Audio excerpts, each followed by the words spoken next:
concerns about the air quality today with all the fires? They give us a report here at school. So yesterday morning, it was bad, so they canceled outdoor activities, but they cleared everything today. So there's a set scale, so we just go by what they tell us. So they said it's good today, so we're good to go today. So. Okay. So but I think every day will be it's something you're gonna have to check, because obviously it's something that's going on, and they still don't have control of them, and it depends on how the wind blows and all that stuff. So they just tell us, can we go or not go for outdoor activities. So. What would you do? We'd have to go indoors. Where indoors would you go? That's a good question.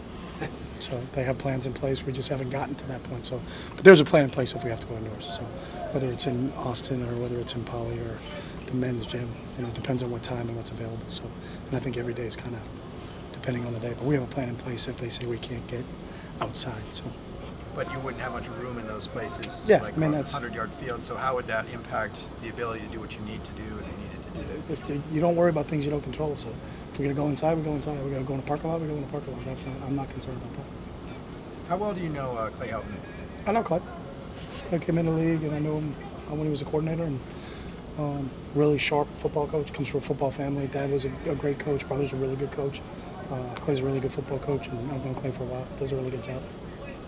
How eager are you to get a first taste of this rivalry with SC? We're just excited to play a football game.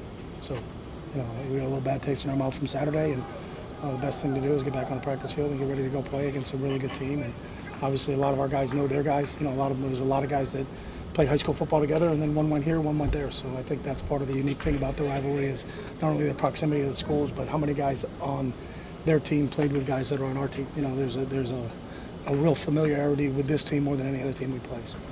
Do you have a sense that a win over SC helps in recruiting for you? I think a win over anybody at this point in time is going to help us in recruiting.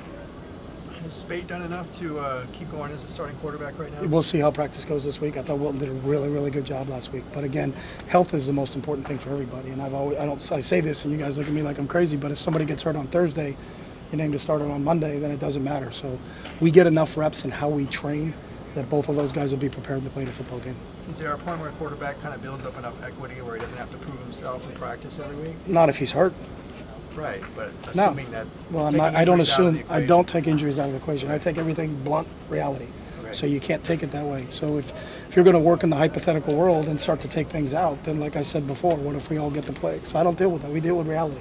Who's healthy? Who's not healthy? Who can practice? Who has enough reps? And who do we feel by the time we get that way? You could say the same thing, but if Tom Brady doesn't practice all week long, he may not play in the game. And he's Tom Brady, and he's the best to ever play. So I think it's all contingent upon what's available to you. And obviously we can't predict what's available to us. So let's just have a really good Monday. How has Wilton improved over the last few games now that he's... I think just he's getting more experience, and obviously it was cut short because he went down in the Cincinnati game. And so the biggest teacher you can have is game reps, and he's just gotten more game reps. And as he's gotten more game reps, he's gotten more comfortable in what we're doing. We also get a better feel for what he likes and what he feels comfortable doing. So, again, I thought he played really well against Arizona State.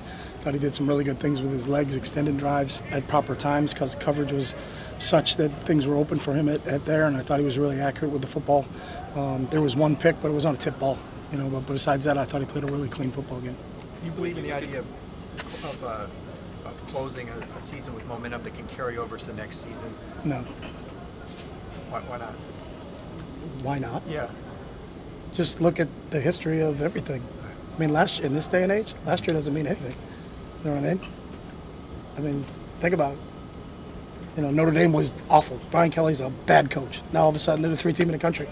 So what happened to that momentum? That was bad momentum that I don't think people pay attention to it. I think what you need to pay attention to is what you can control. But if you think something that happens in November of 2017 is affecting something in 2018, then you're a person that hopes and wishes for things instead of you got to get up every day and do the work. There's not. That's why I've never been a firm believer in they were this. There's teams that play in the national championship and then 2 years later they have a losing season.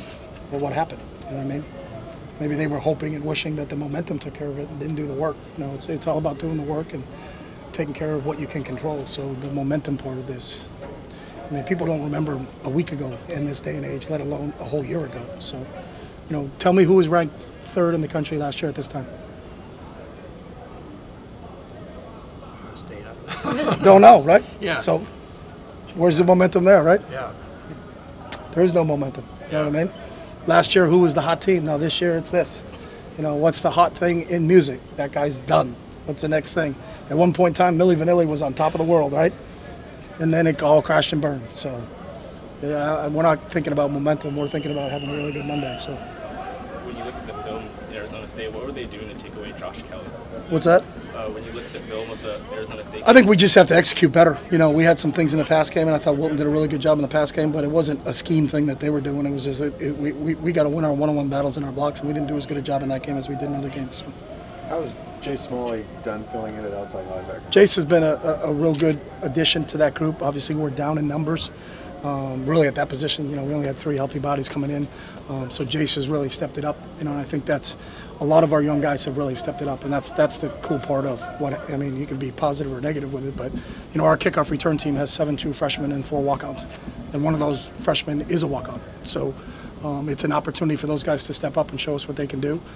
Because of the injuries that we've had since we started the season, with how many guys are out, I think we have 57 scholarship players available today. So then you can look at it as oh, that's poor me. No, it's not. It's a great opportunity for guys like Jace, for Donovan, for Shea Pitts, for Winston Annawalt. We got a bunch of guys that are stepping up and making plays. Greg Dulcich played in his first game as a true freshman walk-on, but Greg Dulcich has trained really well out here for us. So I think Jace has taken advantage of the opportunity that's presented to him and done a nice job giving us a little bit more depth there, because we need some depth there. So Where's Raheem Johnson in that hierarchy?